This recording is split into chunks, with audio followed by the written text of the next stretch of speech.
information Recording economy in has progress. arrived. The world is teeming with innovation as new business models reinvent every industry. Inside Analysis is your source of information and insight about how to make the most of this exciting new era. Learn more at InsideAnalysis.com. InsideAnalysis.com. And now, here's your host, Eric Kavanaugh. You're so blind, you go there in your mind. Welcome to the future of that time. All right, folks. Hello and welcome back once again to the only coast-to-coast show all about the information economy. It's called Inside Analysis. Yours truly, Eric Kavanaugh, here with a very special guest, one of the most renowned cloud experts in the world, quite frankly, and a guy who I just found out moments ago coined the acronym EAI, Enterprise Application Integration. I remember those heady days back in the 90s and the early aughts when we were really in the earlier days of trying to integrate enterprise applications like ERP, enterprise resource planning, data warehouses, clickstream analysis, all sorts of different systems, which of course use different data models, different types of data. The whole data warehousing world began because we tried to get sense of what was really going on in all these different systems. And now that is bigger than ever. But Gen AI is coming up and driving everything further in different directions, and we're all just trying to hang on for dear life here to a certain extent. But we're going to talk today about the evolution of cloud computing, and David has a new book out, An Insider's Guide to Cloud Computing. I strongly recommend you look that up and check it out. And I'll just give you my 2 cents here on what we'll talk about today. So what is the cloud today? Why are people going to the cloud? Why are people leaving the cloud? You had a joke before earlier today, David, about the cloud eviction notice, all right, and what's going on there. Sometimes it's too expensive. Sometimes it's not what people thought. Sometimes they get locked in. Remember the concept of vendor lock-in? There's also the concept of cloud lock-in. Although Google, I heard just recently, decided to kill all their egress fees, which was an interesting move. And just so people understand, when you put data in the cloud, obviously you pay for storage. A lot of people understand that now with their consumer lives of Apple and Microsoft selling you storage to keep all your stuff, all your videos, all your files, etc. But when you load it, of course, you pay for storage. But then the big cloud vendors in the cloud computing world were charging you a lot of money to take the data out. So it was a penalty. I used to always use the joke, Hotel California, you can check out anytime you like, but you can never leave, at least without not paying a whole lot of money. Then it was just painful. So they wanted to keep you there. And there are certainly some good arguments to be made for living within a cloud environment. Like Amazon Web Services has tons and tons of services. Microsoft, of course, is nipping at their heels. Google Cloud Platform still in third place, I think a distant third at the moment, but they're certainly making a push. And there are others, Heroku, there's a bunch of others out there. Rackspace, Oracle has a cloud. But with that long sort of intro, I'll throw it over to David Linthicum. David, tell us a bit about your new book, An Insider's Guide. Why are people going to the cloud today? Why are people leaving the cloud? Yeah, thanks, Eric. I mean, ultimately, it's a book that gives away the secrets that I learned in the last 15 years of cloud computing, and actually been inside the cloud world since the late 90s and got into it with the whole application delivery network thing, which is a predecessor to SaaS, and got into SaaS and got into integration as a service, and then got into the whole infrastructure as a servicing and growth of cloud. And so I think there are a lot of misperceptions that people quite frankly don't understand about cloud. And so I wrote a book which provides the realities of it in terms of what's cost justifiable in moving to cloud, what's not cost justifiable in moving to cloud, the fact that lock-in is going to be around each and every time. You're never going to get away from it, and the ability to leverage the technology to kind of take everything to the next level. And what's occurring now is that people are looking for the justification of cloud computing as a business asset. So in other words, it was all that in a bag of chips 15 years ago. Everybody was moving into cloud. It was going to be the destination of everything. We're going to shut all the data centers down. And I think a lot of people believe that. And that's turning out not to be true. And so we're looking at cloud as a optional destination. We understand that everything's not going to be in cloud. We're moving to a ubiquitous computing environment where the stuff's going to run everywhere, including cloud. But cloud's just going to be an option, and really it should be an option that's justifies in terms of its cost effectiveness and our ability to leverage it to take business to the next level. And I think that's a spotlight that they haven't been under yet. And I think it's a good thing that they are. Yeah, no, that's a good point. And I'm thinking to myself, there is so much innovation in the cloud But as I've often said, the rumors of on-prem's demise are greatly exaggerated, if for no other reason than amortization. That's one. Stickiness. Data does have gravity.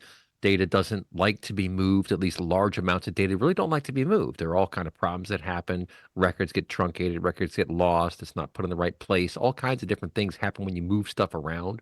And let's face it, in the older days of data centers, even in the early 2000s, being able to realistically map what is where throughout that entire environment, even from a data perspective, is pretty darn challenging. I mean, some companies came along like Alation and some others in the data cataloging space that are helping kind of get to the bottom of that and figure out where stuff is. And there's new technology for being able to scan environments and see, look for metadata fields, for example, to understand where your data is. But in most data centers, data is all over the place in lots of different formats. That's a very difficult challenge to try to sweep up and put up in the cloud, right?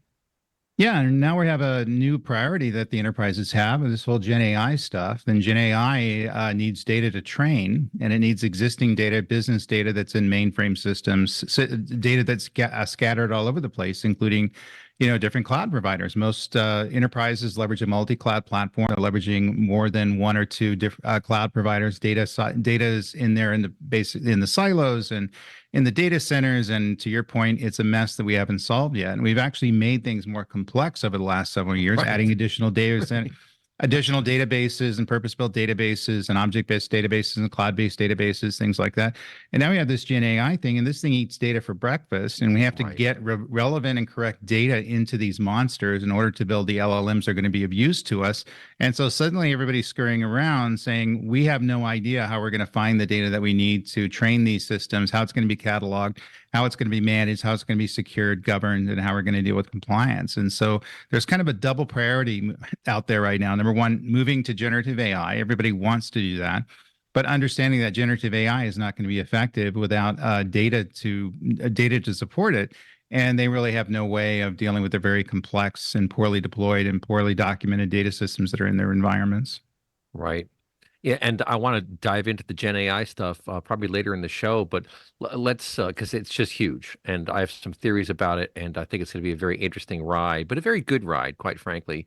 But as I think about the cloud, and for any listeners out there who maybe run a data center or are responsible for data and applications and functionality, when I look at what is happening in the cloud, by and large, there's a lot of net new stuff being developed. So net new workflows, cloud to cloud kind of integrations, service providers, B2B to C, B2C, all that kind of stuff, connectors, right? And it's getting so much better. I mean, just today, I set up Stripe to work with Zoom, and it took me like a second to enable the app. I'm like, wow, that's pretty cool.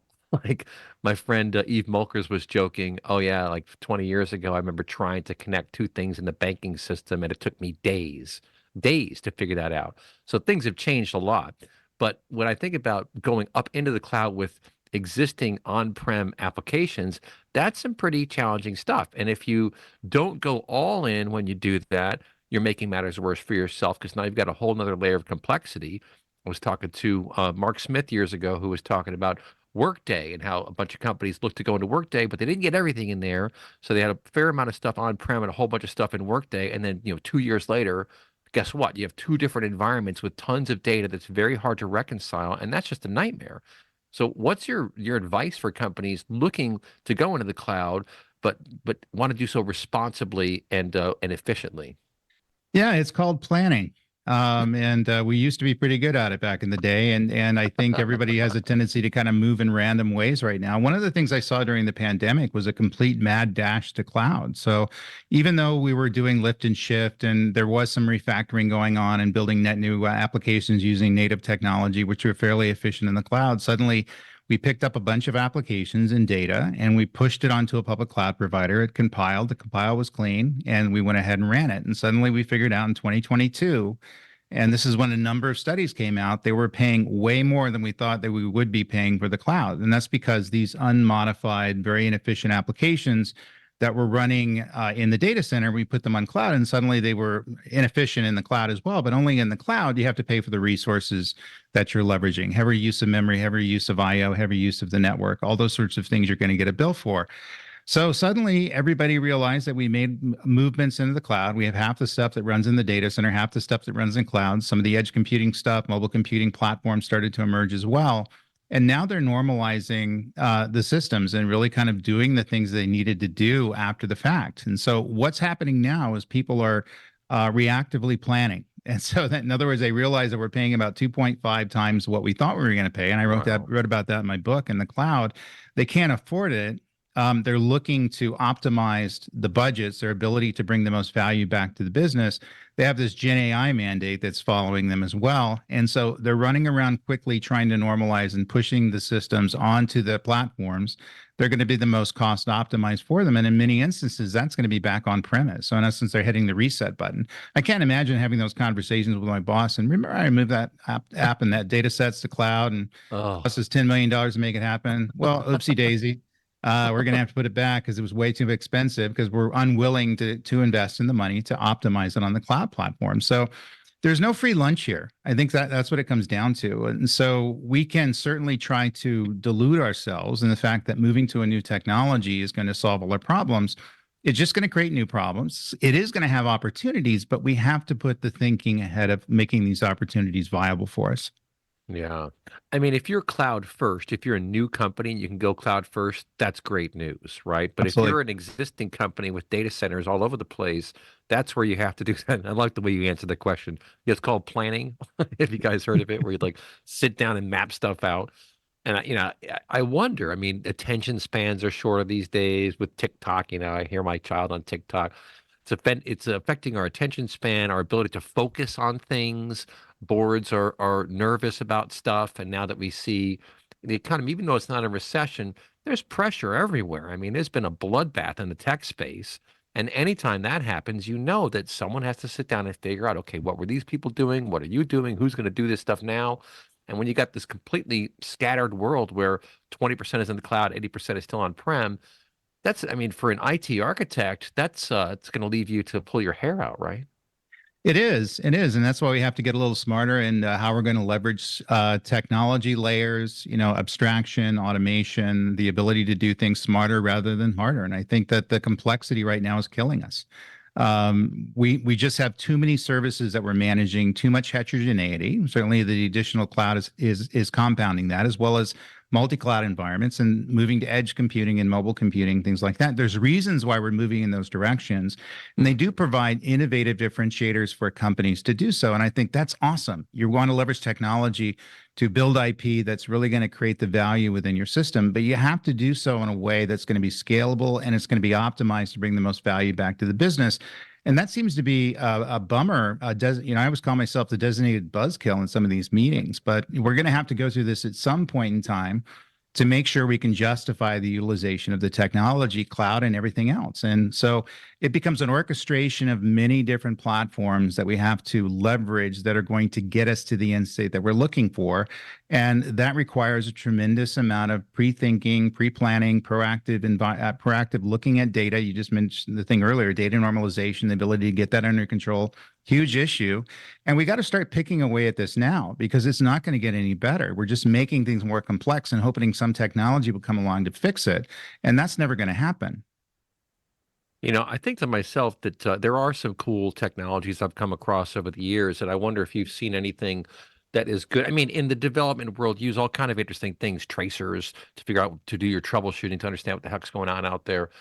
So there are technologies. There's a company, ExtraHop, I ran across, about 10 years ago or so, that have a very interesting approach where, and they're primarily for security, but there are other use cases as well, where what they will do is they will siphon off your your network traffic and use it to create a digital twin of your existing environment. So you can see all the databases, where the applications are. You can kind of see data as it's flowing between them. So that's an interesting one. But where I'm going with this question is there any set of technologies that can really help understand, map out, and then render some cost efficiency models around what it really takes to move something from on-prem to the cloud? How much money can we realistically expect to save? I mean, how do you get there? Is it just such a manual effort that you have to kind of build out spreadsheets to do it, or how does that actually happen? Yeah, that's not going to work very well if we're doing Excel spreadsheets for everything.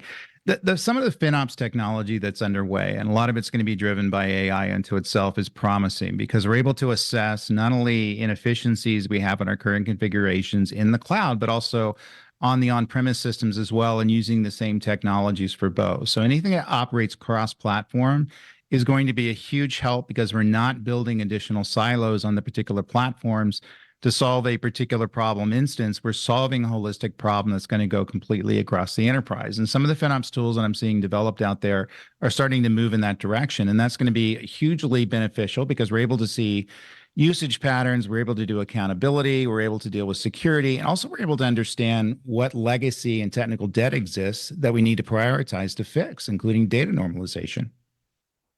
Yeah, I'm actually giving a talk at the Data Universe conference coming in April to New York City, a panel discussion. The word technical is in parentheses, and the title is Forever in Your Technical Debt, right? Because it's just everywhere. And I joked, I heard a great definition of technical debt one day when one guy said, the definition of a legacy system is any system in production, right? Yes, Which I thought was pretty funny. it Uh, is. but but there are some more nuanced definitions that say, okay, after a certain number of years, or it's not well supported, there's not good documentation, But to a certain extent, these LLMs can help with a lot of that stuff. I mean, you look at the whole Copilot concept and the ability now, in some cases at least, to be able to feed code into an LLM and say, what does this do?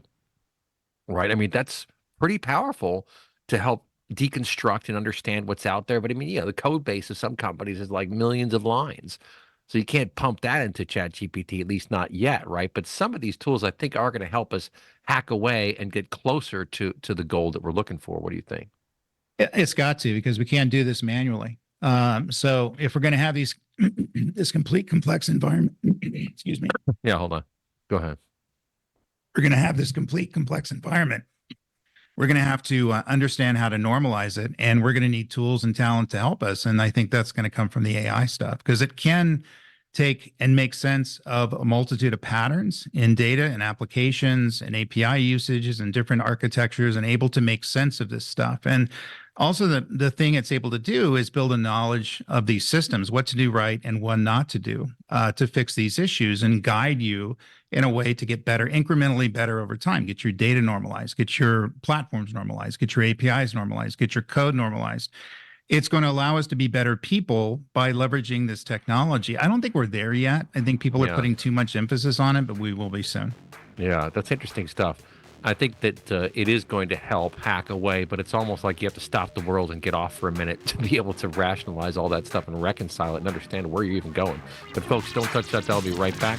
You are listening to Inside Analysis. What if you Recording stopped.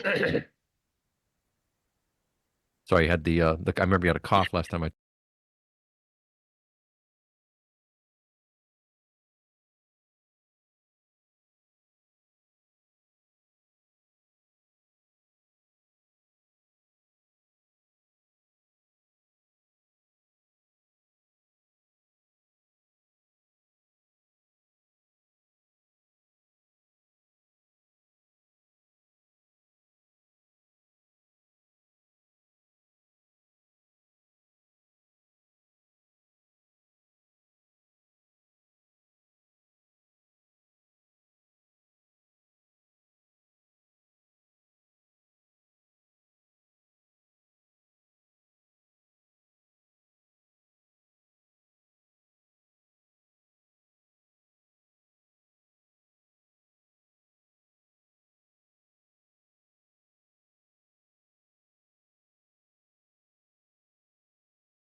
folks. Back here on Inside Analysis, talking to the cloud guru himself, David Linthicum. He's got a new book out, An Insider's Guide to Cloud Computing. We're talking about why go to the cloud, why leave the cloud. That's kind of a fun conversation. And I think that one of the funnier lines I've heard over the years was from someone who said that the most unpredictable line item on your budget is the AWS bill, because you don't know where it's going to be. Now, you mentioned FinOps and financial operations data. Basically, that is really taking off, and I think for all sorts of great reasons, because it can kind of track, and observability is a related technology and a sort of overlaying technology, if you will.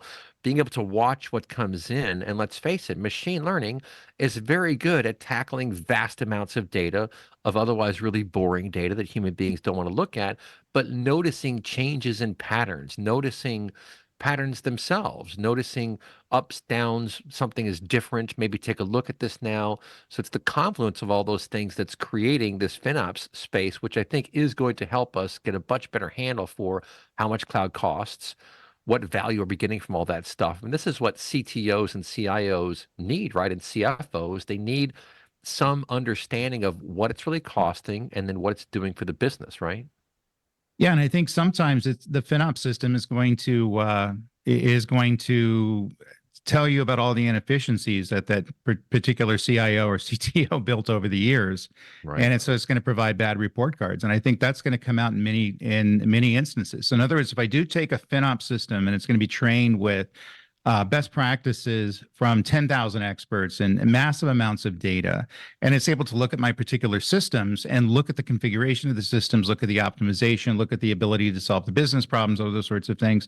I suspect that a lot of them will provide them with a D- in terms of what was built and the technical debt that was built, and really lots of mistakes that have to be corrected. But I think it's okay to get a good, honest assessment as to where we are now in terms of our as-is state, no matter how bad many of those instances are, bad mistakes that were made, and start progressing to more optimized IT. Leveraging AI is the ability to direct it. And it's kind of funny because it's also the destination of the systems that we're building. Yeah, this is what does get me very excited, is thinking about the potential. You mentioned checking configurations, right? So you can set up these algorithms to give them access to your environment. They check the data. They can go through and see what all the settings are. And if you have a baseline to understand what that means, then you can give really good advice. I mean, Boomi, we mentioned them, I think, before the call or maybe at the beginning. Boomi has a data lake of like 200 million integration patterns that they've trained a large language model on. That gets pretty interesting because you can see, okay, I'm connected to my on-prem is connected to this system and that system and this system over here. Am I doing it correctly? And it can look and see, well, actually, if you do it this way and that way, you can do something better. That's pretty interesting stuff. And I think that's where a lot of these LLMs and AI in general is going to come in very handy, is in making recommendations to the user based upon its training data and what it's determined so far, right? Absolutely. And the AI ops has grown up around that, the ability to leverage an AI system to assist you in operating your environment in a much more effective and efficient way, and which is very much like what Boomi's doing, it sounds like. And so it is going to be a layer of intelligence we're able to put between us as the human beings that are bad at making decisions in a real-time way, and then having sets of automation that are driven by AI, they're going to be able to make better decisions. And I think we're going to have to throw the keys over to those sorts of mechanisms to allow it to continually improve itself. You got to remember, it's not thinking about office politics. It's not thinking about the budget. It's just thinking about how to do something better and really kind of using the intelligence of 10,000 experts. And I think we're ripe and ready for some technology to come along to really assist us with that. And that seems to be a net positive thing.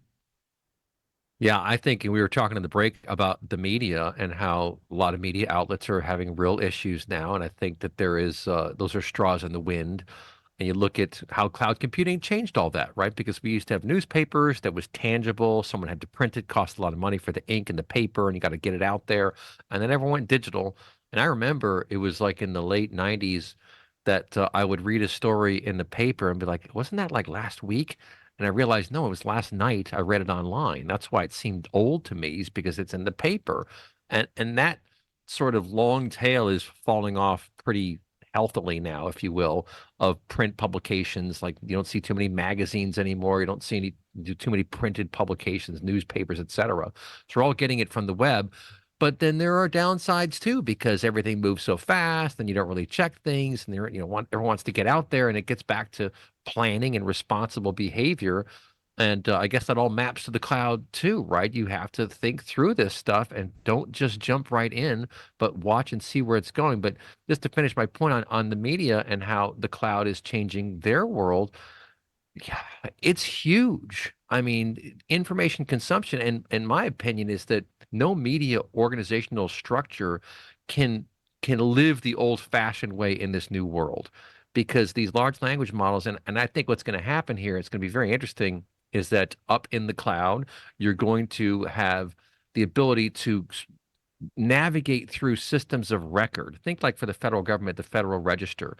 You connect an LLM to the Federal Register, and all of a sudden you can have very interesting conversations about what is actually happening in your government in layman's terms, instead of trying to read legalese or contracts, or even think about the laws that we pass, 1,400-page laws.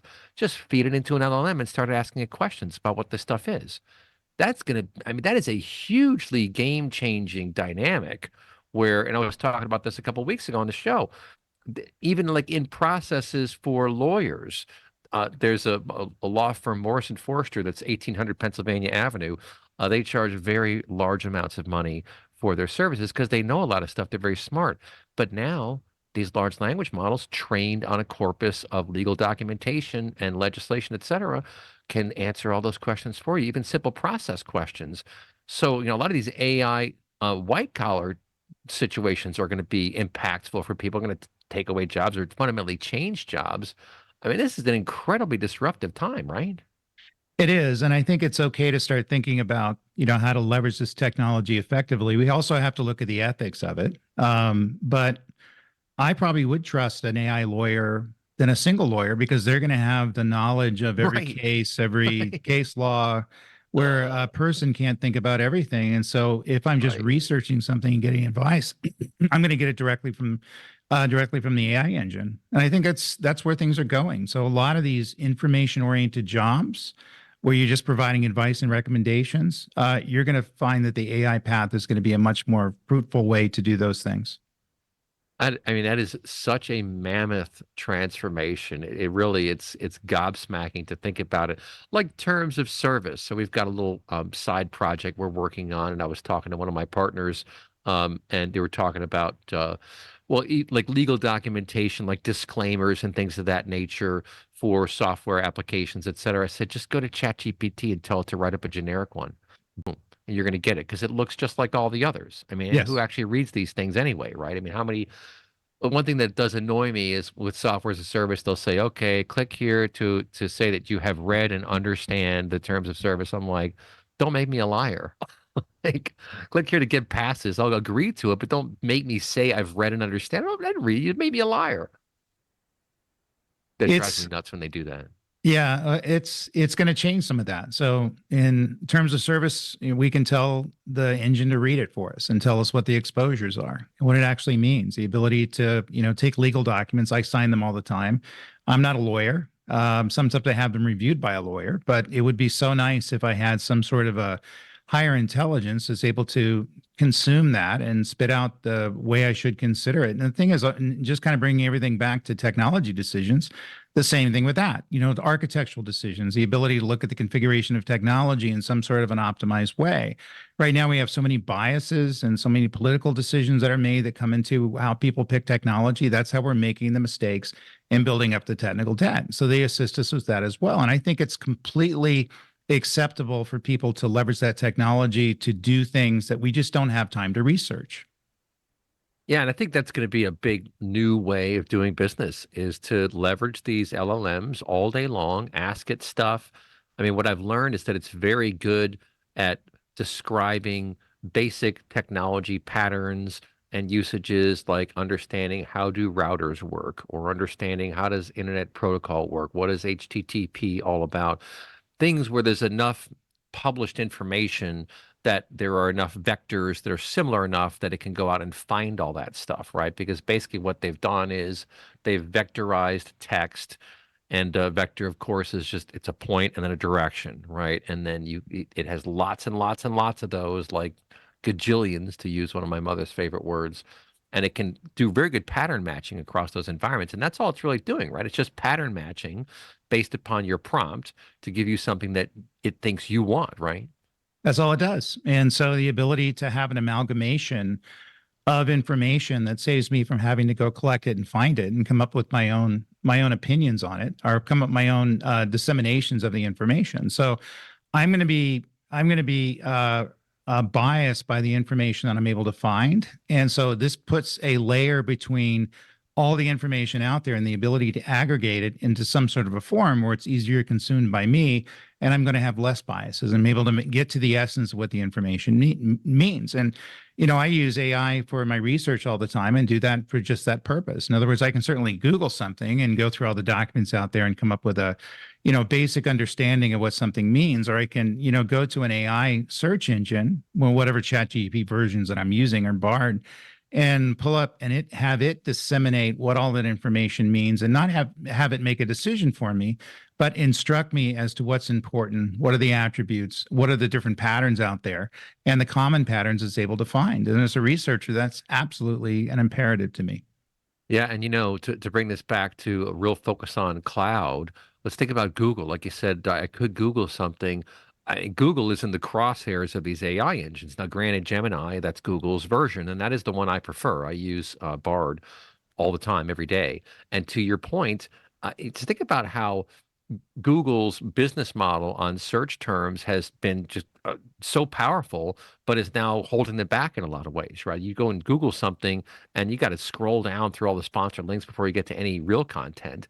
And someone actually told me, who's pretty well informed, that even the organic search results you get in Google aren't entirely organic anymore. I thought that was kind of an interesting thought that he just threw out there. He's a very, very smart, very well-connected guy. So I don't think he made that up. But now that whole model is Byzantine compared to what these AI engines do. Because to your point, you can ask it very specific questions, and it'll give you the synthesis. It won't give you a bunch of links where you go have to do the homework again. I mean, Google is now, of course, giving you short definitions of things and then pointing you to where you can find the rest. But that's not as good as what you get from Bard or ChatGPT when you ask it these questions. So I think that is a huge transformation for how we're interacting with the web of information. And yes, hallucinations are a problem. Everyone's working on that with these RAG models, retrieval augmented generation. I think that's where all the action is going to be in the future. And I think that's going to be the future interface for senior executives working with their enterprise data. It's going to be some AI large language model that has access to all these different information systems and can help you figure out what's happening in your business right now and what you can do about it, right? Yeah, you're right. And it'll be personalized for how they want to consume information. It'll even sing them a song about sales results. And I think that's perfectly fine. I think the ability to have personalization and the ability to find information in much more effective ways, and the ability to get to the essence of what that information means, is something that we don't do well today. And a lot of bad decisions are made based on misinformation coming in from something, and misunderstandings, and not having all of the information in front of them, making technology decisions, for instance. I keep coming back to that. So the ability to have a personalized view of how we're making decisions, and then put it in the context of how I understand it, and also put it in how I learn. In other words, either a video or audio or text or whatever. It's just going to be much more effective. People are going to have a much more effective day. Maybe won't not work as much as we do, and the ability to get to decisions that are going to be much more balanced and much more directed at the outcome of the business.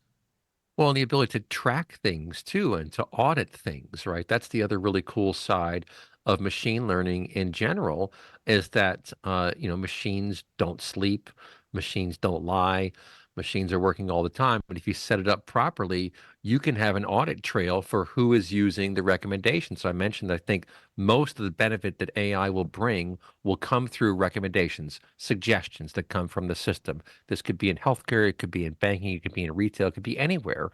But you'll make a kind of like I used the analogy the other day of in baseball, when the pitcher shakes off the catcher, I always go, "Oh no, here we go. We get a gopher ball." Because listen to the catcher. The catcher knows, man. The catcher is probably the best person. It's like your mother on the field there to listen to your catcher. But we'll be able to track how often Bob or Susan or Fred or whatever went with the recommendation, how often they did not. And if they do better without going with the recommendation, okay, well, we need to learn from them.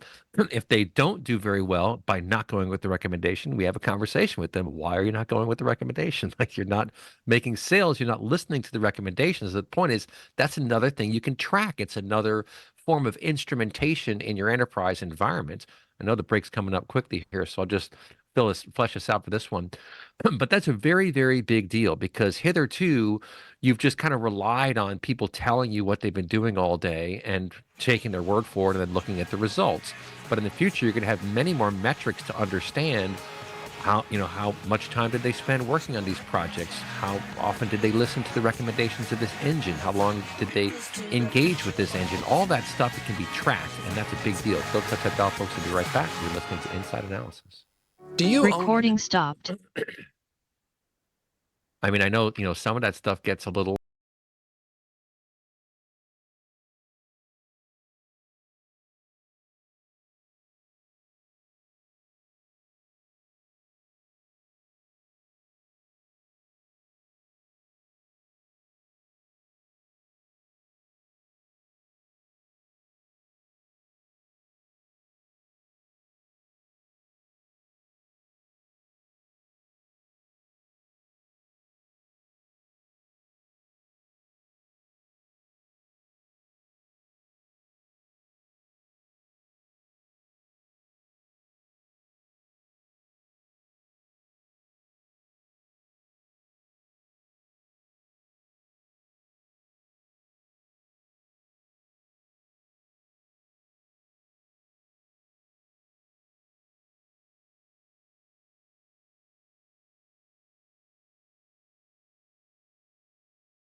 Welcome back to Inside Analysis. Here's your host, Eric Kavanaugh.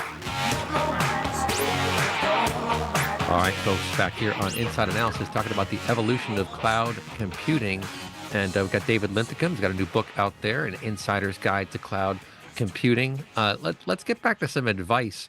You've been in this business for so long, so you've seen and you understand that AI is very powerful. And to our point in these conversations we're having here, it has a little bit of bias just from what it's picked up by absorbing all this content, but it doesn't have a whole lot of bias. And I think that it's going to be really interesting to see that getting humans out of the loop is a big part of the success story going forward. You always want humans in the loop, curating these engines, watching them, monitoring them.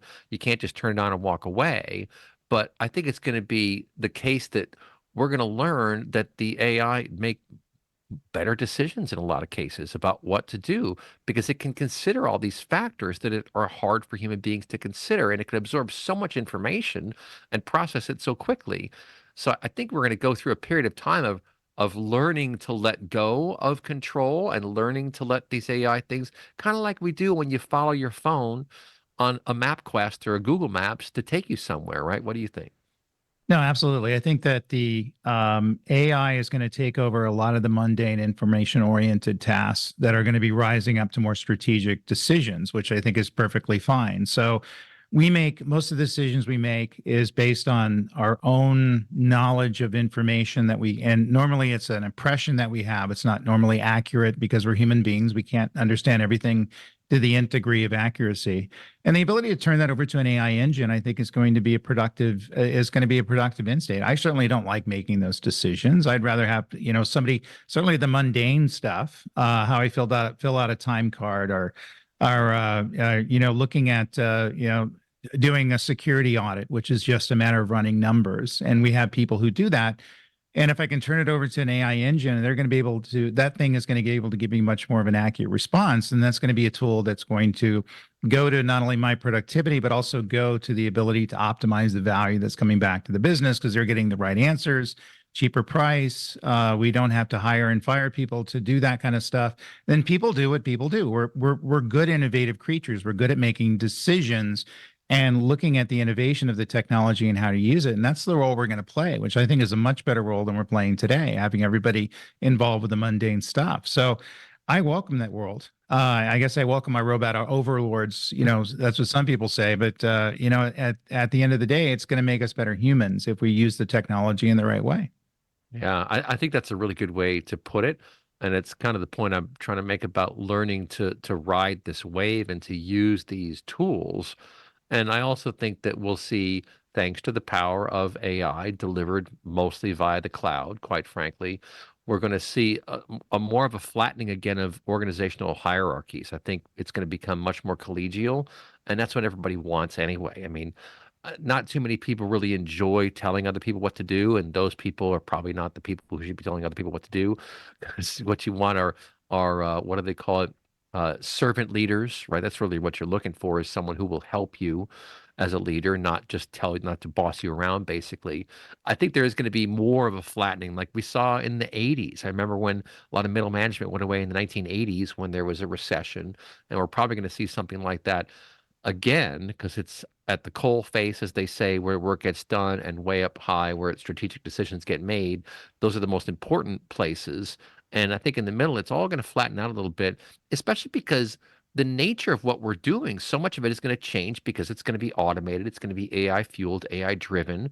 So it's going to be an interesting period of time now as we adapt to this confluence of technologies coming together. What do you think? No, I couldn't agree more. I think that it is going to be a revolution. It's an industrial revolution. In essence, it's going to occur in 2025, 2026. And we're going to have to rethink and reevaluate how we're leveraging this technology and how the human beings need to interact with it and where it's going to have value and where it's going to be not. And I think organizations are preparing to make those decisions now. There's whole future work that's going on where people are rethinking the role of human beings at work and the ability to look at, we have a declining birth rates in some countries, and have to have people who fill into that. And so it's a matter about doing things in smarter ways with the technology. We have an opportunity, since this technology is a huge weapon that's in front of us now, to do a tremendous amount of good. And I think that information jobs, people who, do some of the mundane stuff in some of these organizations, they're going to be displaced, they're going to go away. But I think they're going to rise up and do things that are more rewarding and also compensated better. And also the ability to automate the training of them and the ability to have them learn how to run the prompts is going to be the next generation of this stuff. And I think people are going to desire to do that more so than sitting in front of an Excel spreadsheet for 10 hours a day. Right. That's a good point. Let me ask you one question about, we talked about FinOps, about the cost. And you think about how much money has already gone into training these models. For example, to training ChatGPT. I've heard some stories about how many GPUs it took and how long it took to train that stuff. But then to actually run them, I mean, right now it's very inexpensive. Is there another shoe that's going to drop in 2, 3, 4 years, do you think, in terms of cost of these things, as companies like Microsoft, like Google, try to pull the string and make more money from that stuff? Is that what's going to happen? What do you think? It's not going to be cheap. And I think whether you run it in the cloud or on premise, also the specialized processors you just mentioned in GPUs, and there's processors in developer right now are lower powered and going to be more expensive. So it takes a tremendous amount of processing. And so if you're going to process your own data, you're going to have to store that data someplace. You're going to have to process that data on a specialized processor, typically a GPU. You're going to have to pay for that infrastructure. And people, I don't think, understand how much that's going to cost. And it's going to be hugely cost prohibitive in many instances. And so we have to figure out how to put those justifications in now. Yeah, and I guess the Microsofts of the world are banking on the size of the audience, the size of the customer base, because what was Satya Nadella talking about, we're building things for billions of people to use. So if you spread that out over billions of people, yeah, you can make your money back. That's probably why Microsoft is doing so well right now. I'm just thinking to myself, when is that shoe going to drop? Is it going to be, because we see this all the time with the freemium model, right? I use a service called Bitly, which has been very useful for me. And in the early days, you could only buy an enterprise license or the free version. And I leaned on them to have a cheap version. And I said, oh, we just can't do it right now. And now they do. Now you can do $8 a month or $28 a month or something. And it's a very established standard, but I did get addicted to it. And now if you want to have X number, you have to pay like 30 or $40 a month or something like that. So it's an established model. We understand that. Product-led growth is one way to describe all that stuff. But really knowing where the costs are going to bend is part of the ball game, right? And understanding it's hard to figure out exactly how that's going to happen, right? Yeah, I think the majority of the AI is going to happen in the cloud because it's more convenient to do there. It's actually a more expensive model. It's more expensive to use the resources in the cloud than on premise. And I think a lot of organizations, just like we saw in the pattern of the last 10 years, are going to start out in building their initial prototypes and systems in the cloud, and then look at the expense and then look at the opportunities for pulling it back on premise, or even looking at the micro clouds that are being developed these days, anything with a .ai, their GPUs as a service, things like that. In other words, specialized micro clouds that are just doing AI. I think that's going to be an option, but everything's going to be more expensive than people think it is right now. Based on when I have my conversations and then I do the back of the napkin calculations, it's going to be, to get to where people want to be, they're going to be spending a lot more money than they are right now. Yeah, that's my thinking, is that there's so much investment in getting people onto the systems, getting client acquisition, basically, and you're going to get addicted to it. You're going to want to use it all the time, and then the costs are going to kind of go up, up, up, up, up, and you're going to have to figure out how to deal with that. And maybe some of these smaller models are coming out too, which aren't so extravagant. Small language models people are talking about, for example. Mistral's got this mixture of experts they talk about. So there are going to be ways to make it more sustainable. But even a small language model is an incredibly intense initiative to build and to run. It just takes a lot of money, and there are a lot of sunk costs baked in there, right? So it is going to be a little bit dicey, I think. Closing thoughts. We got about 60 seconds before the live show closes out. Where do people get your book? I'm sure online. Where should they find out more about you? Amazon. Look me up on LinkedIn. I have 72 classes out on LinkedIn Learning, and also teach at LSU. So you can find me in all those places. So did you go to LSU? No, never been on the campus. Oh, no kidding. That's too funny, because I lived in New Orleans for a number of years, and of course LSU is very well known. I heard that. Yeah, people love their LSU in Baton Rouge, obviously. But cool stuff. So the new book is remind me again. It's Any Insider's Guide to Cloud Insider's Computing. Guide to Cloud Computing, and it's published by Pearson's, and you can find it anywhere finer books are sold. And you've got several books out there, right? 17 books. Wrote the book on enterprise application integration, B2B application integrations, SOA to cloud convergence. Even wrote a book called Killer DOS Utilities 20 years ago. It's, I think, the coolest book I've ever wrote. It's as big as a doorstop. Killer DOS Utilities. Look at Has that, a shark man. has a shark on the cover, and came with a 3.5-inch floppy. Wow. That's pretty impressive. I remember the 3.5-inch floppies, man. I remember my first portable compact computer. It was like 45 pounds. Could break your back lifting that thing up. They go for thousands of dollars on eBay now. So it's if you held on to it, it'd be worth some money. Wow. Well, folks, you've been listening to Inside Analysis. In the know. I'm Rhonda Williams. Recording stopped. Hey, man, that was great. Yeah, I Thank you appreciate so the much. opportunity. Yeah, I'm kind of getting nervous, man, as you're talking. I'm like, geez, this is